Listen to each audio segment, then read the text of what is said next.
नमस्कार साथियों, कैसे हैं आप सभी। आई होप आप सभी अच्छे होंगे, स्वस्थ होंगे, मस्त होंगे। दोस्तों, आज के सेशन के माध्यम से हम जानने वाले कक्षा 8 गणित अभ्यास 7D। ठीक है, इस एक्सरसाइज के सभी इंपॉर्टेंट क्वेश्चंस को हम डिटेल में कवर करेंगे। लेकिन अगर आप सभी चैनल पर नए हैं तो चैनल को भी सब्सक्राइब करें और वीडियो को अपने दोस्तों में भी शेयर करें। ठीक है, पिछली क्लास में मैंने आपको इस तरीके के क्वेश्चन को सॉल्व करने के लिए कुछ टिप्स बताई हुई थी। ठीक है, अगर आपने उन टिप्सों को फॉलो किया है और जो मैंने बताया था वो तैयार करके आए तो ये क्वेश्चन आपके लिए बिल्कुल आसान होने वाले हैं। लेकिन अगर आपने पिछली वीडियो नहीं देखी है तो लिंक डिस्क्रिप्शन में दिया गया, आप वहां से जाकर देख सकते हैं। ठीक है, चलिए पहला क्वेश्चन करते हैं, समझते भी है।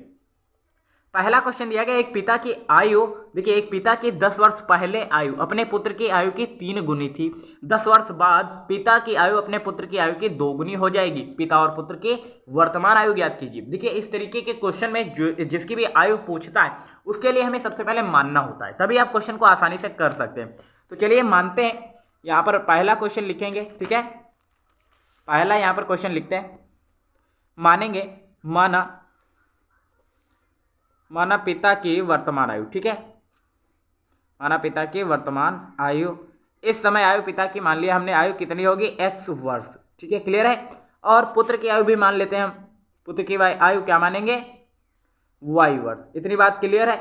और यहां पर लिखेंगे प्रश्नानुसार। इस तरीके के क्वेश्चन करने के लिए आपको थोड़ा सा ध्यान देना होगा, तभी आप कर पाएंगे।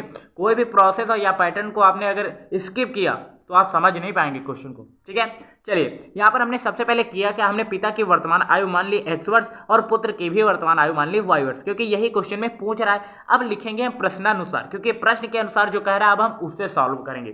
प्रश्न कह रहा है कि एक पिता की आयु 10 वर्ष पहले अपने पुत्र की आयु की 3 गुनी थी।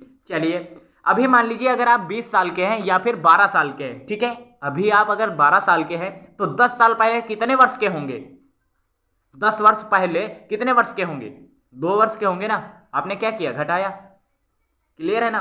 अरे अगर हम ये कहते हैं कि अभी आप अगर 12 वर्ष के हैं तो 12 वर्ष के हैं तो 10 वर्ष बाद कितने वर्ष के होंगे, 10 वर्ष बाद यानी कि 22 साल के होंगे। तब आपने क्या किया, जोड़ा। जब भी आपसे पूर्व कहे, पूर्व का मतलब होता है पहले। ठीक है, और पश्चात जब भी आपसे कहे तो पश्चात का मतलब होता है बाद। इतनी बात आप नोट कर लीजिए कहीं। ठीक है, क्योंकि ये आपके क्वेश्चन में बार बार ये टर्म्स यूज होंगे जो आपको कंफ्यूज करेंगे। ठीक है, तो इसीलिए इसे कहीं साइड में नोट कर लीजिए। पूर्व का मतलब होता है पहले और पश्चात का मतलब होता है बाद। ठीक है, चलिए क्वेश्चन कह रहा है कि 10 वर्ष पहले, यानी कि 10 वर्ष पहले पिता की आयु क्या रही होगी वो लिखते हैं। ठीक है, तो 10 वर्ष पूर्व, ये प्रॉपर वे में लिखेंगे। 10 वर्ष पूर्व पिता की आयु, पिता की आयु क्या होगी, x में से हम 10 वर्ष घटा देंगे क्योंकि 10 वर्ष पहले की पूछ रहा है, तो x माइनस 10 वर्ष। और पुत्र के 10 वर्ष पूर्व क्या आयु हो रही होगी, y माइनस 10 वर्ष। इतनी बात क्लियर है। अब क्वेश्चन कह रहा है कि पिता की आयु जो है 10 वर्ष पूर्व पुत्र की आयु की 3 गुनी होगी, यानी कि y माइनस 10 बराबर x माइनस 10। ये जो पुत्र है इसकी आयु अपने पिता की आयु, देखिए पिता की आयु जो है पुत्र की आयु की 3 गुनी होगी 10 वर्ष पूर्व। चूंकि बराबर में हम रख रहे हैं तो इसे 3 गुना करेंगे नहीं, 3 गुना करेंगे इसे, क्योंकि ये 3 गुना कम है। बराबर में रखने के लिए हम 3 गुना इसे करेंगे पुत्र की आयु को। तो अब इसे हम सॉल्व करेंगे तो 3y माइनस 30 बराबर x माइनस 10। अक्षरों को एक तरफ और संख्याओं को एक तरफ, तो 3y ये माइनस का x हो जाएगा और ये इधर माइनस का 10 है और ये माइनस का 30 इधर आएगा तो प्लस का 30 हो जाएगा। ठीक है, तो 3y माइनस x। अब आपको पता है 30 में से 10 घटाएंगे तो कितना आएगा, 20। अब इसे दे देंगे समीकरण 1। ठीक है, अब सेकंड शर्त के अनुसार यहां पर लिखेंगे। ठीक है, सेकंड शर्त क्या कह रहा है पहले पढ़ते हैं। सेकंड शर्त कह रहा है 10 वर्ष बाद पिता की आयु अपने पुत्र की आयु की 2 गुनी हो जाती है। चलिए अब ये भी हम यहां पर लिखते हैं। क्या लिखेंगे, 10 वर्ष बाद। 10 वर्ष बाद का मतलब समझते हैं। अगर आप यहाँ पर अभी वर्तमान में 12 वर्ष के हैं तो 10 वर्ष बाद कितने वर्ष के हो जाएंगे, 22 वर्ष के। आपने क्या किया, जोड़ा है ना। सेम पैटर्न पर हम भी वही करेंगे। 10 वर्ष बाद पिता की आयु क्या होगी, पिता की आयु अगर अभी वर्तमान में x वर्ष है तो 10 वर्ष बाद क्या होगी, x प्लस 10 वर्ष। इतनी बात क्लियर है। और पुत्र की आयु क्या होगी, y प्लस 10 वर्ष। इतनी बात क्लियर है। ठीक है, अब क्वेश्चन कह रहा था कि पिता की आयु जो है 10 वर्ष बाद पुत्र की आयु की 2 गुनी हो जाएगी, तो यानी कि पुत्र की आयु ये y प्लस 10 होगी और पिता की आयु क्या होगी, x प्लस 10। इतनी बात क्लियर है। अब 10 वर्ष बाद पिता की जो आयु है ये पुत्र की आयु की 2 गुनी होगी। चूंकि हम बराबर में रख रहे हैं तो 2 गुना इसे करेंगे। ठीक है, तो इसे सॉल्व करेंगे तो 2y प्लस 20 बराबर x प्लस 10। ठीक है, अब इसे हम सॉल्व करेंगे तो चलिए कर लेते हैं। तो यहाँ पर 2y हो जाएगा और प्लस का 20 है, ये 10 इधर आएगा, तो 20 में से ये 10 घटेगा क्योंकि प्लस का था, 75 करने पर ये माइनस का हो जाएगा, x बराबर में रखेंगे। तो ये 2y 20 में से 10 जाएगा तो बचेगा 10 बराबर x। समीकरण 1 इसे हमने माना था, इसे समीकरण 2 मानेंगे। अब यहाँ पर लिखेंगे क्या, हमने x का मान निकाल लिया है 2y प्लस 10, तो लिखेंगे समीकरण 2 का मान समीकरण 1 में रखने पर। इतनी बात क्लियर है। समीकरण 2 का मान समीकरण 1 में रखेंगे। चलिए रखते हैं।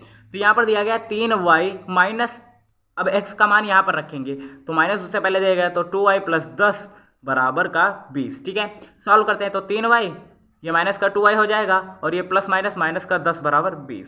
ठीक है, 3y में से 2y घटाएंगे तो y बचेगा और ये माइनस का 10 है, पक्षांतर करेंगे तो उधर हो जाएगा प्लस का। ठीक है, तो y बराबर कितना आएगा, 20 में 10 जोड़ेंगे 30। ठीक है, अब y का मान तो 30 आ गया। अब हमें x का मान निकालना है तो यहाँ पर रख लेते हैं। तो y की जगह पर रखेंगे तो 2 गुणे 30 प्लस 10 बराबर x। तो 2 3 6 यानी कि 60 प्लस 10 बराबर x, यानी कि x बराबर कितना आएगा, 60 में 10 जोड़ेंगे 70। अब आपने x और y को माना क्या था, आपने x को माना था पिता की आयु, यहाँ पर आपने x का मान क्या माना था, x को माना था पिता की आयु, तो x का मान कितना आया है, यहाँ पर 70 आया। तो यहाँ पर यानी कि पिता की आयु वर्तमान आयु क्या होगी, 70 वर्ष, और y बराबर कितना आया, 30, यानी कि पुत्र की आयु क्या होगी, 30 वर्ष। इतनी बात क्लियर है, और यही आपको ज्ञात करना था, यही आपका आंसर आ रहा होगा। जहां कहीं भी आप अगर भूल रहे हो तो उसे नोट कर सकते हैं, स्क्रीनशॉट ले सकते हैं। ठीक है, ठीक है, इस तरीके से आपको क्वेश्चन को सॉल्व करना था। क्वेश्चन थोड़ा सा बड़ा है, लेंदी है, लेकिन अगर आप समझ लेते हैं तो क्वेश्चन किसी भी तरीके का हो आप आसानी से सॉल्व कर पाएंगे। ठीक है, बस आपको प्रोसेस और पैटर्न समझना होगा। ठीक है, तो इस तरीके से हमने इस क्वेश्चन को किया। आप चलते हैं सेकेंड क्वेश्चन की तरफ, सेकेंड क्वेश्चन को कवर करते हैं। ठीक है, यहाँ पर हेडिंग लगाएंगे सेकेंड क्वेश्चन और पढ़ते हैं। क्वेश्चन दिया गया, एक आदमी की आयु इस समय उसके पुत्र की आयु की 4 गुनी है। अब से 18 वर्ष बाद उसकी आयु पुत्र की आयु से दूनी है, तो दोनों की वर्तमान आयु ज्ञात करना है। तो दोनों की वर्तमान आयु ज्ञात करना है हमें, पिता और पुत्र की आयु। तो सबसे पहले मानेंगे, माना पिता की वर्तमान आयु। ठीक है, माना पिता की वर्तमान आयु, पूरा प्रॉपर वे में लिखना भी है आपको, तभी आप कर पाएंगे। माना पिता की वर्तमान आयु क्या होगी, मान रहे हैं तो कुछ भी मान सकते हैं, x वर्ष। ठीक है, x वर्ष माने, a वर्ष माने, कुछ भी मान सकते हैं। और पुत्र की आयु अगर मानेंगे तो क्या मानेंगे, y वर्ष। क्लियर है इतना? ठीक है, अब हम लिखेंगे प्रश्नानुसार, प्रॉपर वे में इस तरीके से लिखेंगे। प्रश्न क्या करा है कि एक आदमी की आयु यानी कि पिता की आयु इस समय उसके पुत्र की आयु की 4 गुनी है। तो पुत्र की आयु क्या है, y वर्ष, और पिता की आयु क्या है, x वर्ष। जो पिता है वो अपने पुत्र से 4 गुना है, क्योंकि हम बराबर में रख रहे हैं तो 4 गुना इसे करेंगे। क्लियर है, इसे समीकरण 1 दे देंगे। अब लिखेंगे सेकंड शर्त के अनुसार, सेकंड शर्त क्या करा है, 18 वर्ष बाद उसकी आयु पुत्र की आयु से 2 गुनी हो जाती है। यानी कि 18 वर्ष बाद का मतलब समझते हैं, जैसे अभी आप 22 साल के हैं तो 10 साल बाद कितने वर्ष के हो जाएंगे, 32 साल के। आपने क्या किया, जोड़ा। सेम पैटर्न पर हम भी वही करेंगे। अगर अभी आपकी वर्तमान आयु 12 वर्ष थी तो उसमें ही जोड़ा ना 10 साल, तो पिता की वर्तमान आयु हमने x वर्ष माना है तो उसी में जोड़ेंगे। तो तब अब 18 वर्ष बाद पिता की आयु क्या हो जाएगी, पिता की आयु हो जाएगी x प्लस 18 वर्ष। इतनी बात क्लियर है। और पुत्र की आयु क्या हो जाएगी, y प्लस 18 वर्ष। ठीक है, अब क्वेश्चन कह रहा था कि पिता की आयु जो है वो 18 वर्ष बाद पुत्र की आयु की 2 गुनी हो जाएगी, यानी कि y प्लस 18 बराबर x प्लस 18 जो है ये पिता की आयु है, ये पुत्र की आयु है। तो पिता की आयु पुत्र की आयु से 2 गुनी हो जाएगी, क्योंकि बराबर में रख रहे हैं तो इसका हम 2 गुना करेंगे। इतनी बात क्लियर, सॉल्व करेंगे तो 2y और 2 और 18 की गुणा करेंगे तो 36 आएगा, x प्लस 18। क्लियर है इतनी बात? ठीक है, अब इसे हम सॉल्व करेंगे तो 2y और ये प्लस x इधर आएगा तो माइनस का हो जाएगा, और 18 ये प्लस का 36 इधर आएगा तो माइनस का 36 हो जाएगा। ठीक है, तो 2y माइनस का x बराबर 18 में से 36 जाएगा ना, तो 36 में से 18 घटाएंगे तो 18 बचेगा, चूंकि 36 बड़ी संख्या है तो उसका चिन्ह हम लगाएंगे।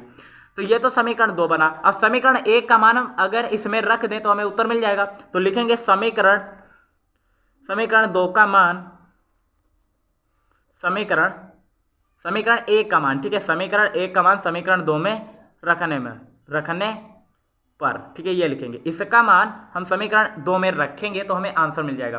तो 2y है, यहाँ पर माइनस का x है तो माइनस का x यानी कि 4y बराबर में है, तो माइनस का 4y बराबर माइनस का 18। अब आपको पता है 2y में से 4y घटेगा नहीं, तो 4y में से 2y घटाएंगे तो कितना बचेगा, 2y, चूंकि वो माइनस की संख्या है बड़ी तो माइनस का चिन्ह लगाए, माइनस का 18। माइनस से माइनस कटेगा और 2 कम 2 9 18, यानी कि y बराबर कितना आएगा 9। अब y बराबर 9 आया है तो हम यहाँ से x का भी मान निकाल सकते हैं। तो x बराबर कितना दिया गया 4y, 4 गुणे y का मतलब 9 बराबर x, तो x बराबर कितना आएगा 9 चौक 36।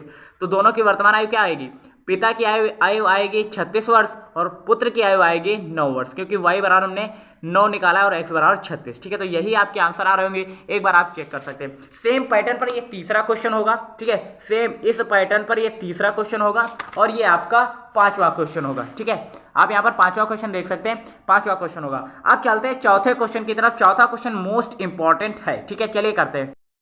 बाकी के क्वेश्चन आप खुद से ट्राई कर सकते हैं। ये क्वेश्चन आप सभी के लिए होमवर्क के तौर पे, ये क्लास कैसे लगे आप मुझे कमेंट में बता सकते हैं। मिलते हैं नेक्स्ट अमेजिंग वीडियो के साथ, तब तक के लिए जय नमस्कार, देखते रहिए एसएस लाइफ टाइम। ठीक है, चौथा क्वेश्चन का आंसर आप सभी को कमेंट बॉक्स में बताना है। ठीक है।